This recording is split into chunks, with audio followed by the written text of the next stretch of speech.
Hi guys, James at RampantLionReviews again for you today with another beer review. For this one we are going to stick to Sweden and we're going to return to a brewery who you've seen me review a good number of things from before, and this is actually going to be review number 2 of 5 that you'll see from this brewery this month. They released a hell of a lot of beers actually through Stigbergets this time. I'm not sure what the particular reason for that was, but they're always good so we don't complain. But for this review then we are going to return to Gothenburg, Göteborg as you would say in Swedish, the Swedish craft beer capital. I say that so many times on this channel, there's so much good beer up there. And for this one then, we are going to return to Stigbergets Bryggeri once again. And this beer review is kind of the first in a three-parter if you like. So we're going to have a look at the Jack of Hops today. There is of course the Queen of Hops and the King of Hops, which gradually get higher in alcohol. But this one is a New England IPA coming in at 6.5%, which is the kind of standard that's been set here in Sweden with the likes of the original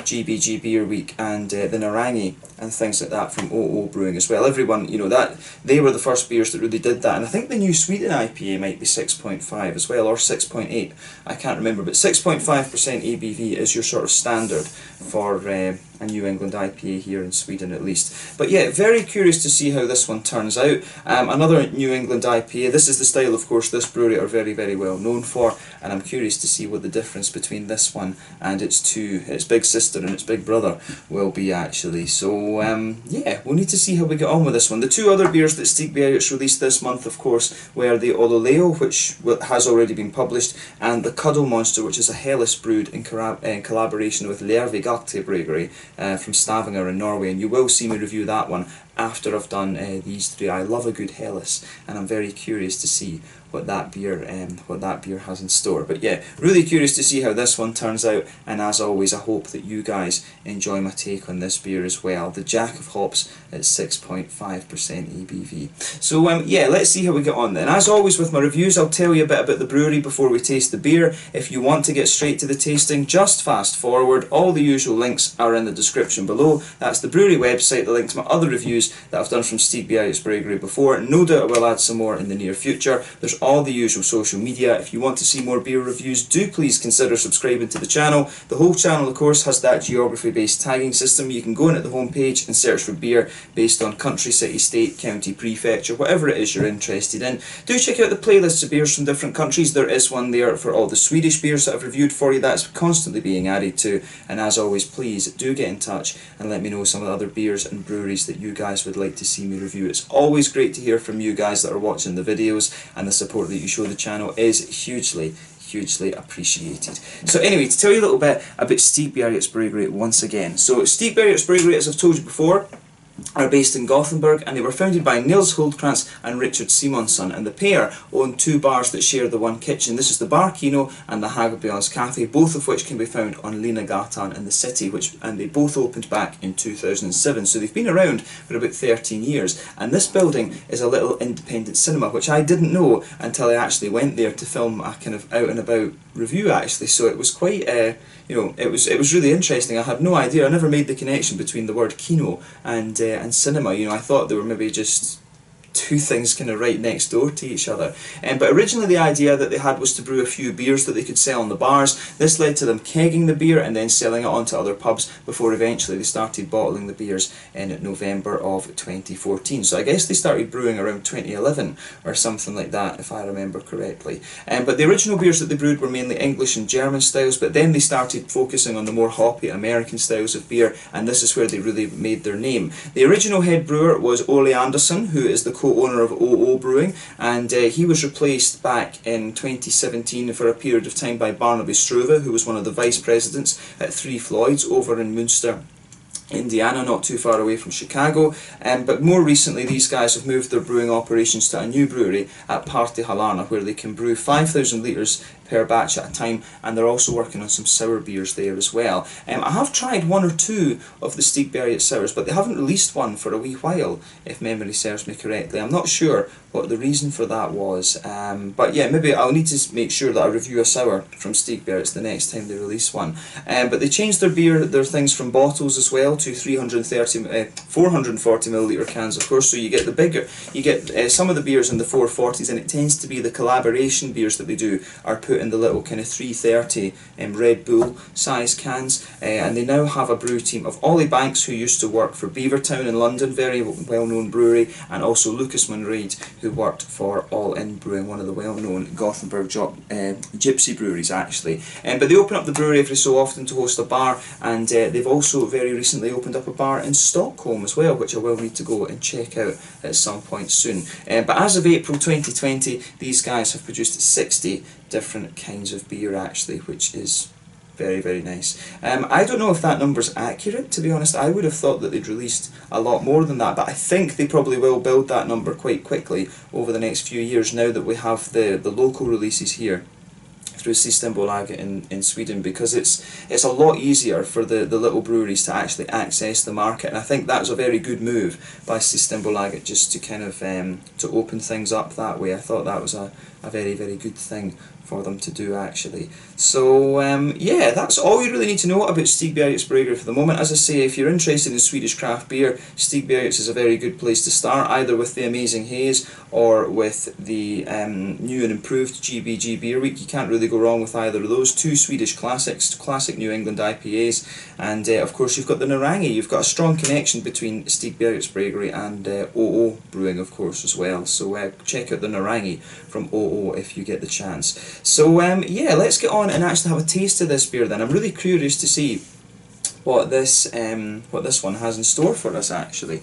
So as you can see, the artwork on this one is quite jazzy. I checked on the Facebook page for Stigbergets before. It didn't say exactly what the reason was for them doing this this particular series, to be honest. It didn't say that there was any reason behind them doing, you know, a Jack, a King, and a Jack, Queen and King sort of series of IPAs. I think they basically just wanted to release, what I suspect it will be is that they want to release ones that are, you know, kind of similar recipes, but just showing you what happens when you stick the alcohol up and things. So I suspect that these beers might be very similar, if not identical, in terms of their hop profiles and things like that. But the artwork on all of these beers apparently is from a guy called Mikael Daron Dallas Delness, or Baron Dallas Delness, sorry. So yeah, interesting. So yeah, oh, it says the artwork on this one is by Mikael Delness and Ellen Macke Alström. So yeah, there's two artists involved in this one. But yeah, I have to say, the artwork is pretty nice. I think it's the King of Hops that it's in the silver can, if I remember right, and I thought they were all going to kind of be like that. So when I got these two, when I pulled these two out of the box when I was doing the unboxing thing, I was quite surprised actually at the artwork there. But I like how this one goes together. It's a bit, it reminds me a little bit of the, I forget what it's called, there's a Christmas book. There is a book, the artwork of this really reminds me of one of the kids' books that I've seen. But yeah, that book, I really can't remember. The Groofus or something like that? Or, I don't know. If you can remember what, there is a children's book that this artwork, these things, they really remind me of they really remind me of this children's book that I've seen. So if you do remember what that children's book is, let me know in the description. But that's going to annoy me. I hate it when I see things that I remember, or that remind me of something and I can't remember what the something is. But yeah, this one, as I say, 6.5% New England IPA. Let's get it out and we will get on with the tasting. Yes, ooh, some lovely aromas coming out of that already. So one of the things, an interesting point to make about this video actually, I got a comment from one of my regular guys, Shredder, who I think he's based in Sweden. He's been watching the channel for ages, him. But he was telling me, I think in the Ololeo, the hop profile of the beer, is saying that it was like Victoria's Secret and Simcoe and things like that. So I'm curious about that. I don't know where he finds the information on the different hops in the Stigbergets beers. I've not replied to his comment yet, so I need to ask him that. But you know, I always like playing guess the hops with these beers, and it's kind of interesting. In some ways, it's a bit satisfying as well, because I'm pretty sure I said like passion fruit and things like that. So I'm glad to know that I'm getting the fruits right, but maybe not the actual hop, if you like. For me, I always enjoy playing the things, because I'm sure he said it was Victoria's Secret, which is you know, it's a little, that's the little kind of brother of Galaxy, if you like, and it was also Simcoe that was in there. So it's good to see Simcoe making a bit of a comeback. I always enjoyed a little bit of Simcoe. So yeah, as you can see with this one, and as you'd expect, that's poured a lovely kind of bright hazy yellow colour. This one, there's a solid There's a solid half finger of a frothy, I would say, almost perfect white head on this one. The beer looks really nice. One or two big bubbles sticking towards the side of the glass, a few little ones going up towards the bottom of the head there. But I mean, overall, it does look pretty damn nice actually. I like how this beer appears. One thing I will say about this, one of the thoughts that's in my head just now, is that for 6.5%, is this not one of the more murky, hazy New Englands that you've come across? This is definitely one of the hazier ones I've seen for this alcohol content. Maybe a bit more a higher oak content or a higher wheat content or something in this one. Not quite sure, but that looks very, very nice. If I shine the light through this, yeah, it's definitely more of a kind of brighter yellow colour, this one. It's not as pale as you'll get from some of them, but yeah, it looks very, very nice. So it looks the part. Nothing surprising really about the appearance of this beer when you consider what style it actually is. So yeah, let's have a look at the aroma for this one and just see how we get on. Ooh, that smells really nice. First impression of this one is that it's a really creamy. This one strikes me as being a little bit more creamy than some of the other Stigbergets ones I've had before. I've got a little bit sick. There we go. I don't have the virus, by the way. But yeah, that's really, really nice. So yeah, first impression of this one is that it strikes me as being a little bit more creamy than some of the other Stigbergets ones I've had. So more of the oats coming out. Does this one have lactose in it? Does it say? No, it doesn't. So it's just, yeah, barley, wheat and oats. Yeah, no, there's just, I wondered if it had a little bit more of a creaminess to it, as I say. So it's probably just the oats. It'll be a higher oat content, and that would make sense when you look at the colour of this thing. But in fairness, in the background you do get a little bit of the wheaty kind of bitey note coming out of it, which is great. So yeah, lovely kind of oaty creaminess, a little bit of a wheaty bite to it. You can also get a wee bit of the biscuit, but I think this one really leans more towards a straight kind of white bready thing with a bit of the oaty creaminess. There's not too much in the way of sweetness from the biscuity elements in this beer. I like the aroma of that, that's nice. On the green side of things, it's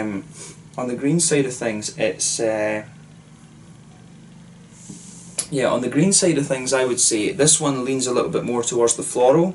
It's the end of the spectrum. There's a wee teeny bit of earthiness there. There's a little bit of grassiness as well. But I would say this one is quite nice and floral. Yeah, definitely more floral on the green side of things. The fruity notes out of this are very, very soft. And that makes me wonder if the profile of this isn't too far away from Ololeo. Because it's a tropical note, this one. I'm pretty sure it's straight up tropical, this. There's not really any orangey citrus or, you know, like zestiness to it or anything. So it's got a little bit of a darker passion fruit. I'd say though it really leans towards the kind of softer mangoes and papaya, apricot-y type notes as well. So I do wonder then if the hop profile is quite similar to what Shredder was telling me for the Ololeo actually. So yeah, I mean, if you've got passion fruit, the possible hops normally would be, you've got Simcoe for the kind of softer, more milky passion fruity notes. You've got Galaxy, which is a bit kind of stronger and more pungent, and it can have a little bit of pineapple and other things in it. You've got Victoria's Secret, which is also from Australia. That's a little bit more, how do you say? It's a bit like the kind of little brother basically of Galaxy in my mind. You've got Idaho 7, which gives you some of these lovely tropical notes as well. And there's a few other New Zealand hops as well that give you these things too. Is it Waiti is orange? I think is it Maltere?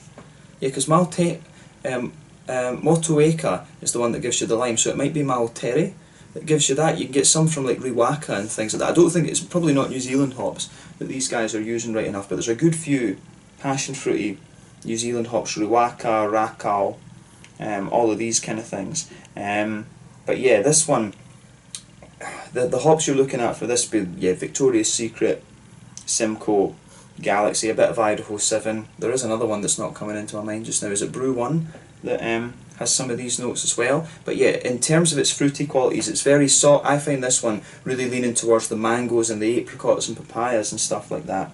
There is almost a wee bit of a kind of gooseberry note out of this one as well. The other thing with the mangoes is it could be Citra. Citra gives you a lot of, Citra obviously gives you a lot of mangoes, and there's something about the complexities in this beer, the sort of almost gooseberry, there is a little bit of a gooseberry lychee kind of thing coming out of this one on the front of the nose. That makes me think there's Citra in this. So yeah, I think there's something in there. Could it be Citra and Victoria's Secret? Because there's something that doesn't really strike me as being strong enough for it to be Galaxy. I do wonder about that. So yeah, but definitely, as I say, we can sit and play Guess the Hops all day, it's always quite fun. But I suspect it's Citra in this one with, you know, Victoria's Secret seems like a good option because it's got a bit of the passion fruity note at the back, but it's got the softer kind of tropical notes that you'd expect too. So I do wonder, Citra and Victoria's Secret might be my bets on this one. So yeah, I'd actually forgotten about Victoria's Secret in the Ololeo video when I was doing that. So yeah, I do wonder. Shredder's made me think a lot. Thanks, Shredder. Thank you. I love it when people do that. So yeah, you know, always give me more information on these beers. I always enjoy that. But so Victoria's Secret was a hop that I hadn't really thought of in quite a wee while. But yeah, in terms of the aroma with this one, this is a lovely kind of more creamy New England IPA compared to other Stigbergets ones in my mind, and it's got a lovely kind of soft, juicy, tropical fruit, you know, a little bit of a kind of floral character to it as well. But overall, a very, very nice smelling beer, this one. Take a bit of time and enjoy the aroma of this before you get stuck into it. But we are going to taste this one now. This one is the Jack of Hops, a New England IPA. It's 6.5% from Stigbergets Bryggeri in Gothenburg here in Sweden. Let's get stuck in. Slange, skål.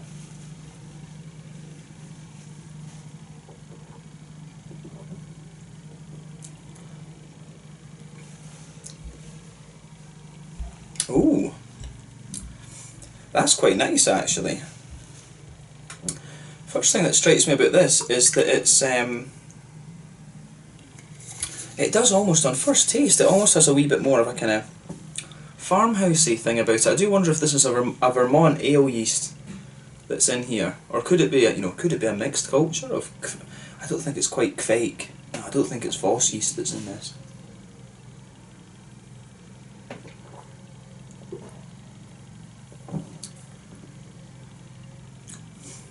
Yeah, this one's definitely a little bit more sort of, there is a wee bit of a kind of farmhousey type vibe about this one. And this is what I'm wondering, you know, because,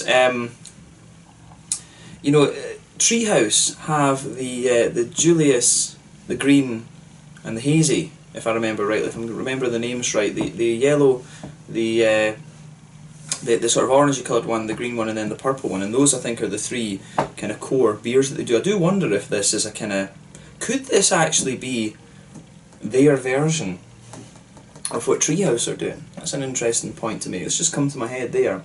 And as I say, the thing is that this tastes, it definitely tastes a little bit more farmhousey.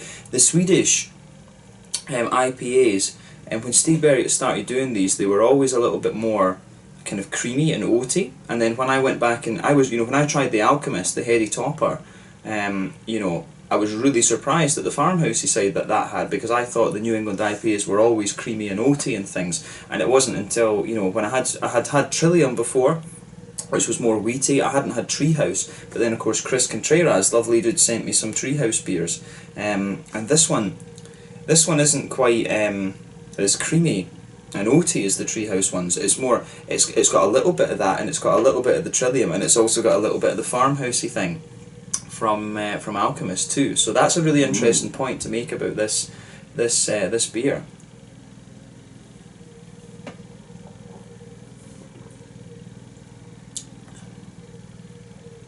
Yeah, I really like how this goes together. This gets a thumbs up from me actually. It's got that really nice drinkability. The other thing that makes me think about what I just said is the fact that they released the Julius, the one that I called the Christmas Light. I never made the connection in that video to, and it was one of the guys that commented actually. It might have been Shredder again. It's one of the guys commenting that told me, oh no, it's a play on the Julius. So I know that these guys really enjoy a bit of Treehouse. So yeah, that's another thing that's making me think about this. But let's try and break down the flavour of this one then, and describe it for you properly.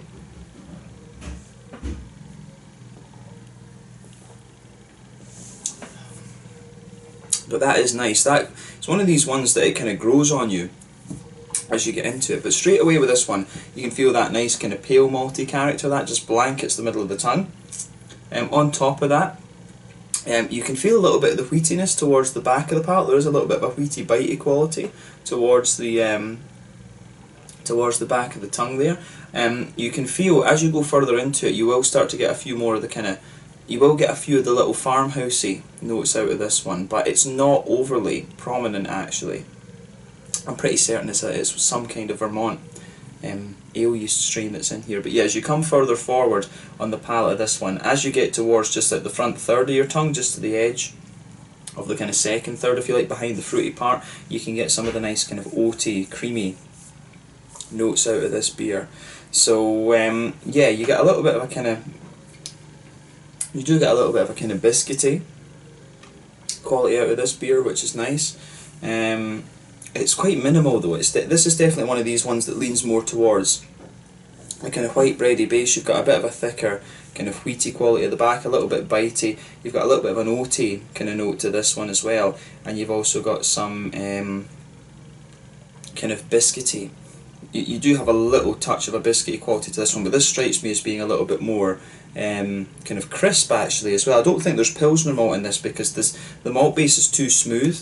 I think for there to be Pilsner malt in this, it doesn't have that kind of lagery feel to it. Some of the IPAs I've had from Sweden recently have had a little bit of that lagery feel towards the back of the palate. But I will say I really like this one. I think this is really, really solid. So thumbs up to Stigbergets for this one. It's but the only thing that I'm a bit worried about with this is that this might only be another kind of one-off, and to an extent that's good. You know, it'd be cool if they released different versions of these or something further down the line. But yeah, the Jack, Queen and King. But this is really nice, and I've got a feeling if the other two beers in this series are you know, progressions of this, I think they're going to be very, very good. But this definitely gets a thumbs up from me. Try this one. This is a really nice and smooth and drinkable New England actually. It's got a little bit of the farmhousey elements that you would want from Alchemist. It's got a little bit of the kind of more wheaty note that you want from Trillium, and it's also got a little bit of the kind of creaminess that you'd expect of a treehouse beer. It really does remind me of Julius a little bit, this one actually, or Julius I should say. Keep pronouncing things in the Swedish way, Julius.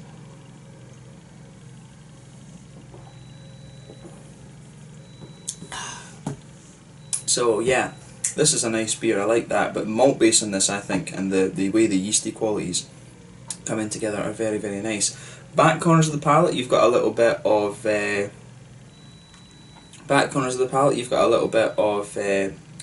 earthiness there. As you come further forward along the side of the tongue, you've got a wee bit of a nice kind of floral aromaticity to the beer, but it's not too much actually. I don't find this beer overly floral and bitey or anything. But then round the front curve of the palate, the beer's a little bit more kind of, it is a little bit more, I would say, a little bit lighter and grassy, to be honest with you. I like that. I do wonder, is there maybe a wee bit of Columbus in the bittering in this? It's got a wee bit of a, yeah, it does have a wee bit of a, the floral quality in this I think is really nice, and it's just got a wee teeny bit of dankness to it almost.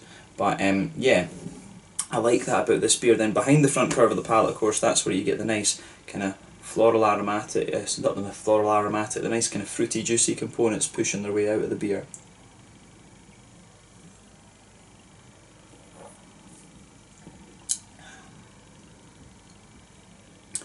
Yeah, this is good. On that fruity side of things then, it is very light and very tropical, this one. If you go towards the back of that fruity part of the palate, you will get a little bit of a darker kind of passion fruity note, but really it very quickly moves forward to become more of a kind of mango-y note. There's a bit of papaya in there, a wee bit of apricot, you know, you've got all of these kind of things to the beer. You've got all of that, which is really, really nice. It's a very soft kind of tasting beer, this one. I do wonder from the flavours though, I think I might have called it wrong with the Citra, because I don't really get the complexities, you know, the sort of gooseberry, the lychee and these kind of things that you sometimes get from Citra actually. So, you know, could it be a bit, this one, it's a very soft passion fruit, you know, could it be Simcoe?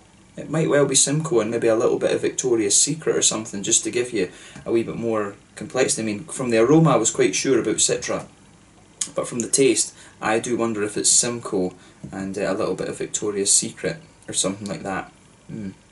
I don't know. Yeah, but yeah, on the fruity side of this beer, as I say, a little bit of passion fruit, very quickly moves forward. It does become a little bit more mango-y and apricot-y and papaya-like and things like that. But you know, overall, it is a really quite nice. It's just a really nice, easy drinking. Yeah, that's the word I'm looking for. My English is terrible these days. It's just a nice, really easy drinking New England IPA, this one, and it's good. I mean, as I say, it's got a bit of everything from all three of what you would want from the big three American breweries. I feel like there's the big four, but of course Hill Farmstead are just impossible, pardon me, to get a hold of.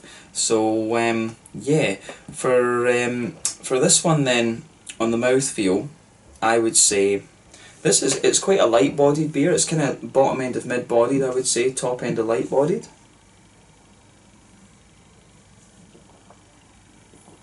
I think, yeah, bottom end of mid-bodied is more fair, to be honest with you. Carbonation gives it a nice little bit of... There is a wee bit of crispness to this beer, but I find it really smooth. It's also got a good combination. The way the wetness and the oiliness in this beer blends together and helps aid the smoothness that it has is very, very nice. On the hoppy, bitter side of things, I think we're looking at, you know, the sort of standard 30 IBUs for this one. I think it's pretty straight up 25 or 30 IBUs. You got some lovely juicy fruitiness. This, as I say, very soft and kind of tropical. A bit of passion fruit, bit of sort of mango, papayas, apricots, those kind of things. Very, very soft, kind of tropical fruity type beer, this one.